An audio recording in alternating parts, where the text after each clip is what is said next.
할렐루야. 반갑습니다.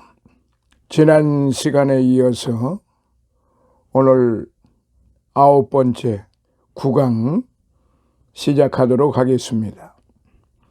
지난 시간에는 사랑의 빚을 갚아라. 사랑에 빚진 자들이기 때문에 그 사랑의 빚을 갚으라고 말씀을 드렸습니다. 이제 오늘은 로마서 1장 16절서부터 17절에 있는 말씀으로 시작을 하도록 하겠습니다. 처음에 우리가 함께 읽은 본문 말씀은 로마서에서 가장 중요한 구절 중에 하나입니다. 아니, 로마서뿐만 아니라 우리가 신앙생활하는 데 있어서 가장 중요하고 핵심적인 말씀이라고 해도 과언이 아닐 거예요. 그럼 왜 이 구절이 그렇게 중요하고 핵심적일까요? 16절은 바울이 말한 것인데 이렇게 시작하죠. 내가 복음을 부끄러워 아니하노니. 복음을 부끄러워 아니한다는 것입니다. 그런데 실상 2000년 전 당시 이 말을 할 때에는 헬라 문화가 찬란하게 꽃을 피우고 있던 시대였어요. 아시다시피 로마 제국이 생기기 전에 헬라 제국이 구라파를 유럽을 통일했어요. 그래서 헬라 문화가 온 유럽에 퍼졌고 당시의 공용어도 헬라어였습니다. 그 다음에 로마가 구라파, 즉 유럽을 통일했음에도 불구하고 여전히 당시의 사람들은 로마 라틴어보다는 헬라 말을 사용했을 때입니다.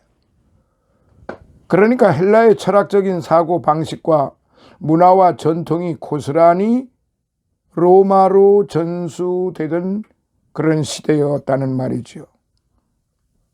또한 거기에 덧붙여 로마는 철저하게 권력, 힘을 신봉하던 나라입니다. 그러니까 로마의 힘의 철학, 권력의 철학, 무력의 철학이 헬라의 철학과 어우러지고 있을 때이다, 이 말씀이죠. 상당히 고차원적인 철학이 피웠는가 하면 힘의 철학도 있고 그 가운데 갈릴리 바다에 살던 예수라는 목수가 십자가에 못 박혀 죽었다는 사실입니다. 그리고 부활했다고 하면서 그 추종자들이 복음이라고 하면서 전하러 다니는데 사실 그때의 상황에 비하면 이 복음이라고 하는 것은 대단한 것이 아닙니다. 물론 지금이야 누구든 인정하지만 말입니다. 당시의 철학과 사상에 비춰보면 정말 부끄러운 거예요. 그런데도 바울은 말하기를 나는 복음이 하나도 안 부끄럽다는 것이죠. 그리고 복음을 자랑한다는 것입니다. 왜 그런가요? 그 이유를 두 가지로 바울은 말하고 있습니다. 첫째, 누구든지 이 복음을 믿으면 구원을 얻는 하나님의 능력이기 때문이라고 말이죠. 16절에 내가 복음을 부끄러워하지 아니하노니 이 복음은 모든 믿는 자에게 구원을 주시는 하나님의 능력이 됨이라. 첫째는 유대인에게요 또한 헬라인에게로다 라고 했습니다. 누구든지 이 복음을 믿으면 구원을 얻는 하나님의 능력이기 때문입니다. 그 사람이 유대인이든 이방이든 말입니다. 그래서 자랑스럽다는 거예요. 구원을 받는다는 것이 무엇일까요? 자유, 죄에서부터의 자유, 심판에서부터의 자유, 죽음에서부터의 자유인 것입니다. 그런데 이 복음을 믿을 때에 바로 이 자유가 주어진다는 것이죠. 다시 한번 말씀드릴게요. 죄로부터의 자유, 심판으로부터의 자유, 죽음으로부터의 자유. 자, 둘째, 17절에 하나님의 의가 나타나기 때문이죠. 복음에는 하나님의 의가 나타나서 믿음으로 믿음에 이르게 하나니 기록된 바 오직 의인은 믿음으로 말미암아 살리라 함과 같으니라 라고 말했습니다. 복음에는 하나님의 의가 나타나기 때문이라는 것이지요. 나는 그 복음을 부끄럽게 여기지 않습니다. 복음은 먼저 유대인들에게 이방인들에게까지 믿는 사람이면 누구에게나 구원을 가져다주는 하나님의 능력이란 말입니다. 복음은 하나님께서 인간을 당신과 올바른 관계에 놓아주시는 길을 보여주고 있습니다. 인간은 오직 믿음을 통해서 하나님과 올바른 관계를 가지게 됩니다. 성경에도 믿음을 통해서 하나님과 올바른 관계를 가진 사람은 살 것이라고 하지 않았습니까? 복음을 믿을 때에 하나님의 의가 나타난다고 했는데 그 하나님의 의라고 하는 것이 무엇입니까? 하나님과 우리 사이의 바른 관계를 맺도록 하는 것이라는 겁니다. 좀 더 쉬운 말로 하면은 이런 얘기예요. 하나님 앞에는 의인 외에는 설 수 없다, 이 말입니다. 왜냐하면은 죄인은 하나님 앞에서 다 죽기 때문에 그렇습니다. 죄인과 하나님은 절대로 함께 하시지 않습니다. 그런데 우리는 다 죄인입니다. 그러니 하나님 앞에 서면 다 죽을 수밖에 없지요. 그런데 우리가 주님을 믿을 때에 우리는 죽을 수밖에 없는 죄인임에도 불구하고 하나님 앞에 설 수 있는 관계로 예수 그리스도를 통하여 그렇게 책임을 져주시겠다는 거죠. 그냥 말로만 책임이 아니라 확실하게 하나님이 그렇게 만들어 주시겠다는 겁니다. 왜일까요? 우리가 하나님을 믿을 때에 우리가 하나님의 의가 드러나도록 만들어 주셨기 때문이에요. 이것을 신학적인 용어로 이신칭의 혹은 이신득의라고 그렇게 말합니다. 이신칭의, 이신득의. 다시 말하면은 믿음으로 의롭다함을 받고 믿음으로 의롭다함을 얻는 거니까, 취득하는 거니까, 즉 믿음으로 구원을 얻는다는 말입니다. 그러니까 요한복음 3장 16절에 사도 요한은 뭐라고 기록을 했습니까? 하나님이 세상을 이처럼 사랑하사 독생자를 주셨으니 누구든지 저를 믿는 자마다 멸망치 않고 영생을 얻게 하려 하심이니라. 믿음으로써 의롭다 칭함, 의를 얻는다는 말인데, 우리는 죄인이지만 예수 그리스도를 믿을 때에 하나님께서 우리를 의롭다고 인정하심으로 하나님 앞에 올바로 설 수 있다는 것이지요. 이신칭의의 사상은 로마서의 주제이기도 합니다. 이신칭의의 사상을 이해하지 못하면 로마서를 이해할 수 없어요. 이신칭의를 이해하지 못하면 성경을 이해할 수 없어요. 이신칭의를 이해하지 못하면 복음이 무엇인지 알 수가 없어요. 그래서 복음이 자랑이 되고 기쁨이 되기는커녕 복음이라는 것이 오히려 내 욕심을 이루는 수단과 방법 정도로 전락해버리고 마는 것입니다. 어떻게 해서 이신청리가 가능할까요? 그것을 깨닫는 것이 대단히 중요해요. 믿음으로 말미암아 의롭다 칭함을 받는다? 이것을 정확하게 인식하기 위해서는 나라고 하는 인간 존재에 대해서 제일 먼저 알아야 합니다. 내가 누군가인가서부터 시작해야 한다는 말이지요. 만일 내가 나 스스로 의를 이룰 수 있다면, 내 스스로 의인의 삶을 살 수가 있다면 우리는 복음이 필요 없어요. 나 혼자의 힘으로 하나님 앞에 설 수 있는데 무슨 복음이 필요합니까? 그렇다면 내가 나를 구원할 수 있을 정도로 내가 의인인가? 죄가 없는가? 하나님 앞에 섰을 때 죽지 않을 자신이 있는가? 그렇지 않다는 데 문제가 있어요. 성경은 철저하게 모든 사람은 죄인이라고 단정을 짓고 있습니다. 의인은 없나니 한 사람도 없다고 아예 단정을 져버렸어요.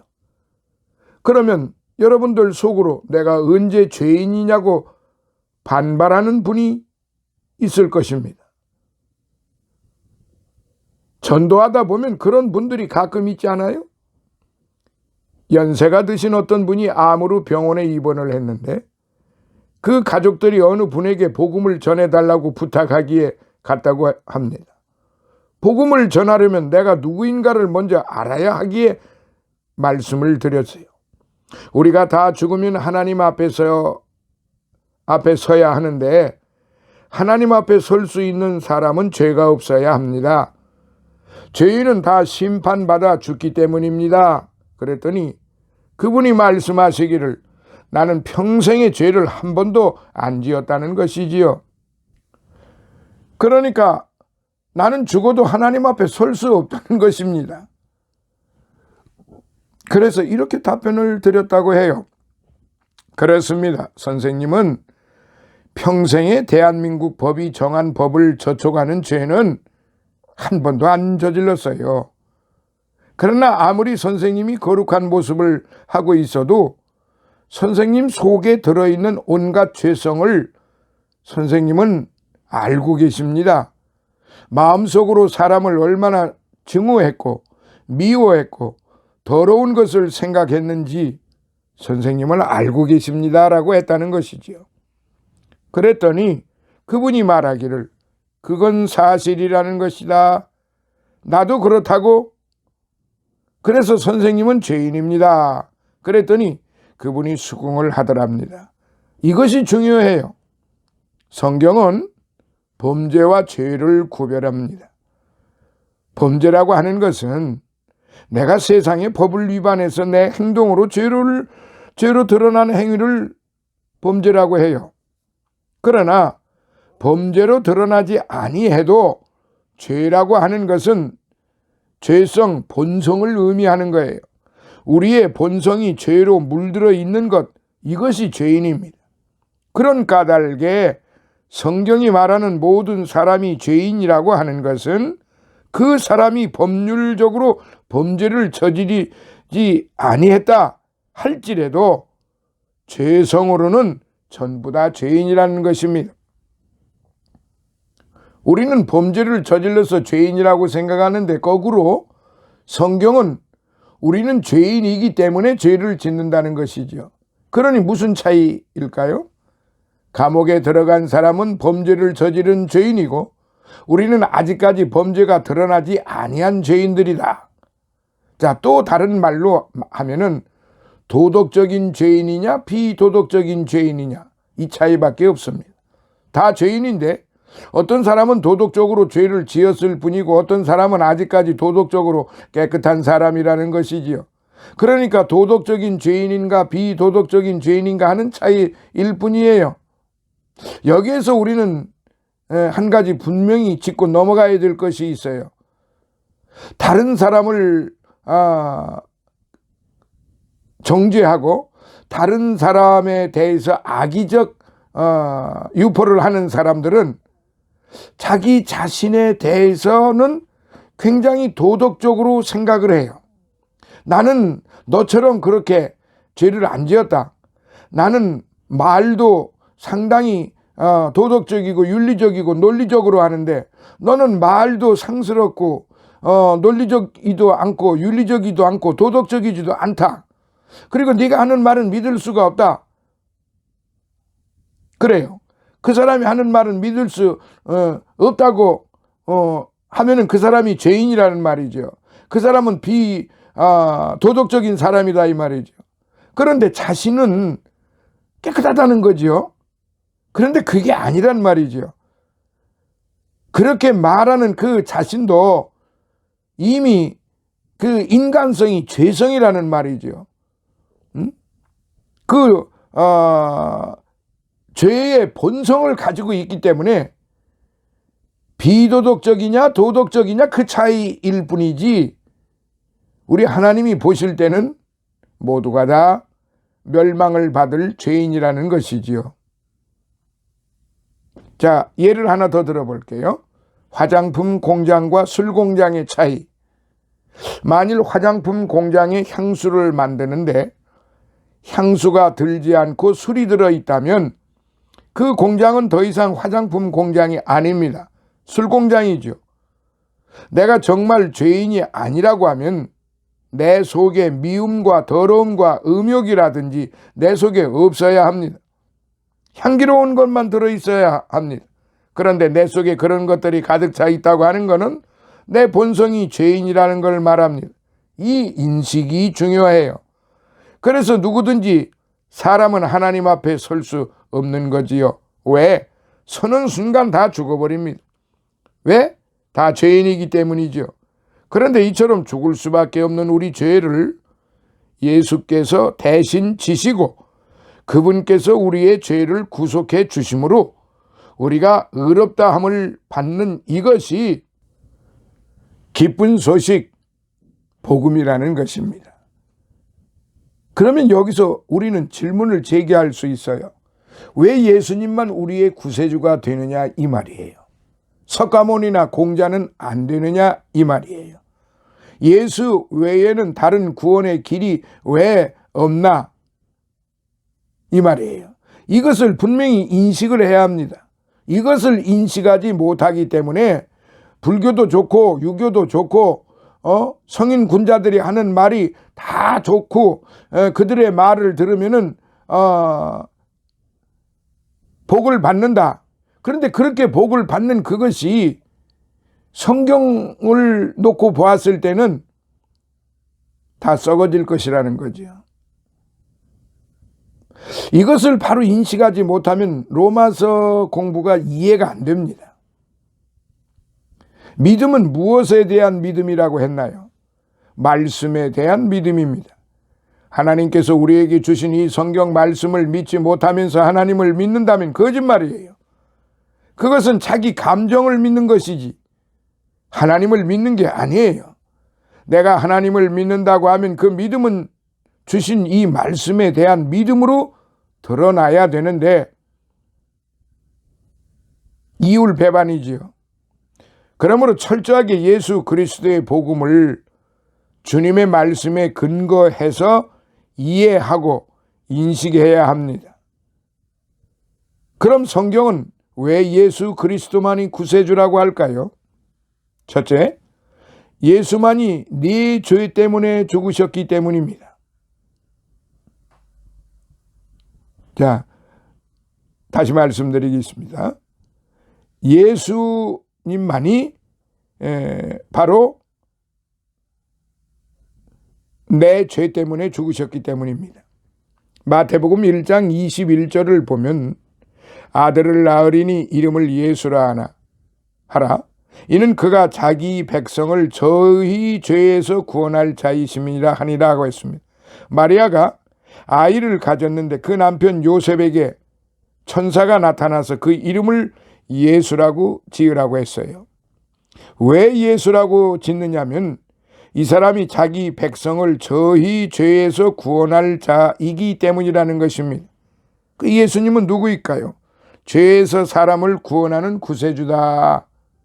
그래서 이 세상에 태어나서 인류 역사상 수없이 태어나고 죽었지만 내가 네 죄 때문에 죽는다고 말한 분은 예수 그리스도 한 분밖에 없습니다. 자, 제가 첫 번째 네 죄 때문이라고 죽으셨다고 그랬죠.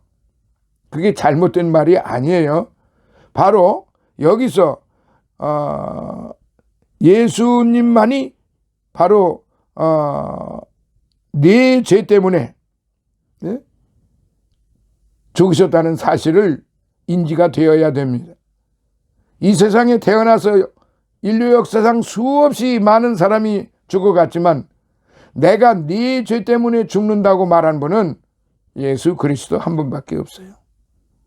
이 세상에 살다가 누구도 너의 죄 때문에 죽는다고 말하는 사람은 예수님 외에 한 사람도 없어요.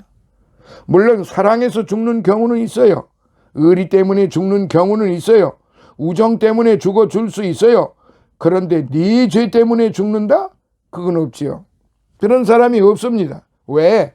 구세주로서 이 땅에 오신 분은 예수 그리스도 그 한 분밖에 없기 때문입니다. 공자나 석가모니가 내가 네 죄 때문에 죽는다 그렇게 죽지 않았어요. 왜? 그들은 다른 사람의 죄를 대신 져 주시려고 오신 사람이 아니기 때문입니다. 요한복음 1장 29절에 세례 요한, 침례 요한이 예수님 보고 뭐라고 했나요? 보라, 하나님의 어린 양이라고 했습니다. 우리의 죄를 대신 지고 가는 하나님께서 정하신 그리스도라는 것입니다. 내가 누구의 죄를 지고 싶다고 하자. 그렇다고 질 수 있습니까? 오늘 저와 여러분들이 남의 죄를 대신 지어주겠다 그럴 수 있습니까? 설령 대신 지어준다고 합시다. 그것으로 끝입니다. 아무런 그 유익이 없는 것입니다. 무슨 얘기냐면은 구원할 수 없기 때문에. 다른 사람의 죄를 대신해서 죽었다 할지라도 인간적인 삶에서 어떤 그 도덕적으로 놓고 볼 때 그야말로 살신성인했다 해가지고 좋은 소리는 들을 수는 있겠지요. 그러나 그 대신 죽어준 그 사람을 향해서 그를 구원해 줄 수 있는 그런 능력이 있는 자, 그런 권세자, 그런 구세주가 아니기 때문에 아무리 대신 죽어줘도 아무 소용이 없는 거지요. 어떤 사형수가 사형을 집행하기 전날 아버지가 법무부 장관을 찾아가서 장관님, 나는 살 만큼 살았으니 날 대신 죽이고 아들을 살려주십시오. 똑같은 목숨이니까 내 목숨을 가져가시고 내 아들 목숨을 살려주십시오. 그렇게 부탁했다고 합니다. 그것이 가능할까요? 그분이 아들을 위해서 자살은 할 수 있습니다. 그러나 아무리 자살을 해도 그의 죽음이 자기 자식의 죽음을 탕감시키지는 못합니다. 그런 자격이 없기 때문이지요. 그러나 예수 그리스도만은 하나님께 인정받은 하나님의 어린 양입니다. 그래서 그분은 우리의 죄를 지고 돌아가실 수가 있었고 그분이 돌아가심으로 우리의 죄가 대속되도록 하나님께서 인정하신 유일한 분이시다 이 말입니다. 둘째, 그분만이 부활하시고 지금도 살아계시기 때문입니다. 요한복음 11장 25절로부터 26절에 보면 예수님께서 이렇게 말씀하세요. 예수께서 가라사대 나는 부활이요 생명이니 나를 믿는 자는 죽어도 살겠고 무릇 살아서 나를 믿는 자는 영원히 죽지 아니하리니 이것을 네가 믿느냐? 여기서 부활 생명은 영원한 생명입니다. 예수 그리스도가 죽으셨다가 사흘 만에 부활하셨어요. 그리고 지금까지 살아계시고 영원히 존재하십니다. 이는 대단히 중요한 말이에요. 왜냐하면 예수님만 부활하셨기에 예수님만 영원히 사셨기 때문에 우리를 영생의 길로 인도하실 수가 있는 거예요. 석가모니나 공자 같은 분도 이 세상에 빛을 던져주고자 하는 거룩한 삶을 살았지만 그분들은 부활하지를 못했어요. 그분들에게는 무덤이 다 있어요. 무덤 속에 들어가 육체가 썩어지고 있는 사람이 우리에게 영생을 줄 수 있습니까? 절대로 못 줘요. 예수 그리스도의 부활이 왜 중요한가요? 주님께서 부활하셨기 때문에 그분이 말씀하신 모든 말씀은 오늘날까지 효력을 가집니다. 왜? 살아있는 분의 말씀이기 때문입니다. 그분이 죽으면 그 말씀도 약속도 무용지물이에요.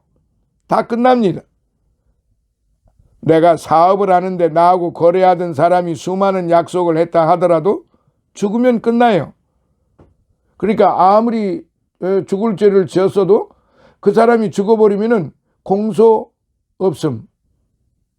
공소 없음. 이게 뭐냐면은 죄를 줄 수가 없기 때문에 공소를 줄 수가 없는 거예요. 그러니까 공소 기각이 되는 거죠. 죄는 있지만은 그가 죽어버렸기 때문에 더 이상 그에게 죄를 물을 수가 없는 거예요.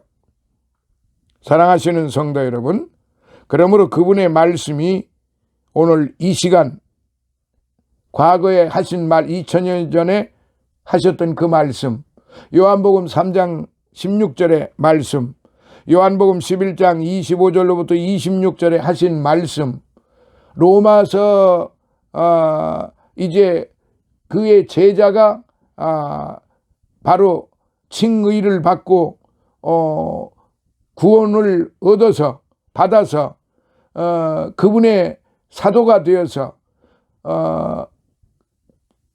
로마 사람들에게 편지 쓰기를 바로 로마서 8장 26절부터 30절까지를 보면은 성령께서 말할 수 없는 탄식으로 대신 간구하여 주신다고 그랬습니다.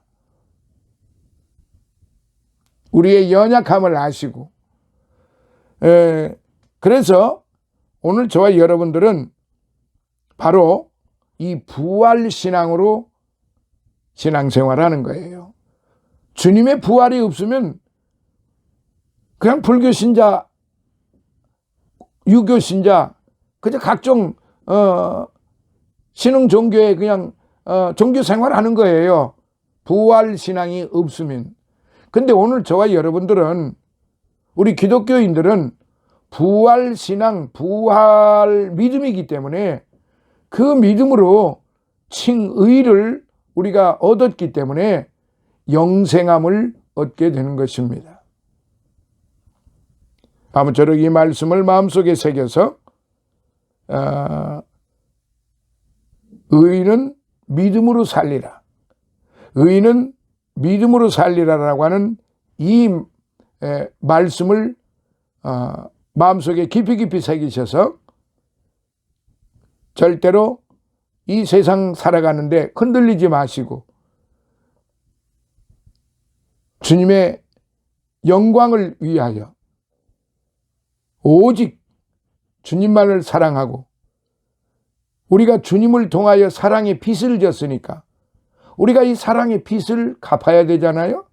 그럼 어떻게 해야 됩니까? 내 주변에 있는 사람을 차별하지 말고 사랑해야지요. 그 사랑하는 것이 그냥 말로만 도덕적으로 윤리적으로 그냥 말로만 하는, 생각으로 하는 그런 인간적인 사랑만을 제가 말씀드리는 게 아니라 바로 주님이 우리를 위하여 그렇게 희생하시고 낮아지시고 겸손해지셔서 원수도 사랑하라고 하신 그 말씀을 우리가 실천해 나가는 것입니다. 그것이 바로 사랑의 빚을 갚는 겁니다.